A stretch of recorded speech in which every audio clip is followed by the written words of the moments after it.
Did you not have a near-death experience earlier?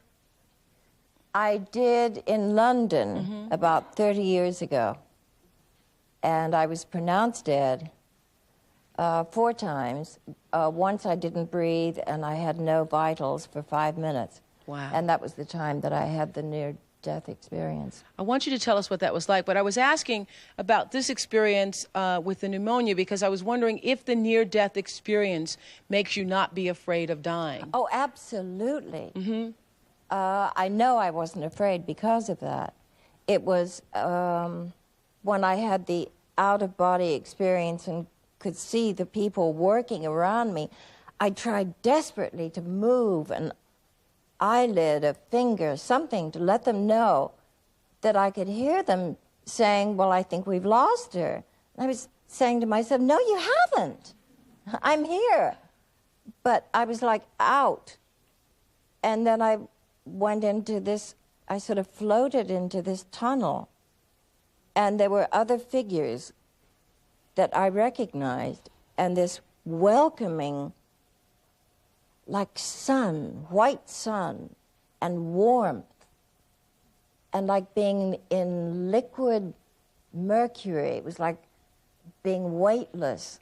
Wow. And Mike Todd was there. And I wanted to be with him more than anything in the world. He'd been dead about 3 years, and I was still mourning him. And he said, no, baby, you can't. It's not your time. You can't come over. You have to fight to go back. You have to fight to go back. And I said, but I want to be with you. And he said, you can't now. I'll be here. You have to fight to go back.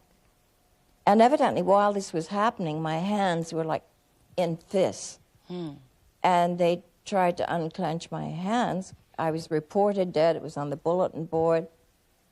I even read my own obituaries. Really? How? It was in all the papers. Oh, my God. That I had died.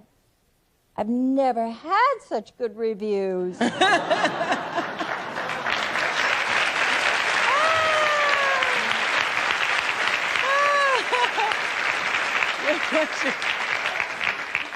And so how do you know it wasn't a dream? How do you know that? I don't. And I didn't talk about it for years. When I came out of it, when I came out of the whatever it was, I mean, I wasn't breathing, there were about 11 doctors in the room, and I told them all what I'd experienced because I felt like I had to tell somebody so I wouldn't later on think I was crazy.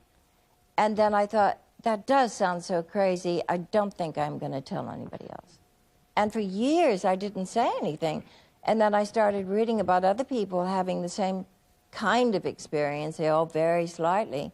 Then I thought, there's got to be something to it. There are just too many people who've gone through it. I know I did. Just because I haven't talked about it doesn't mean that it wasn't as real as the day it happened.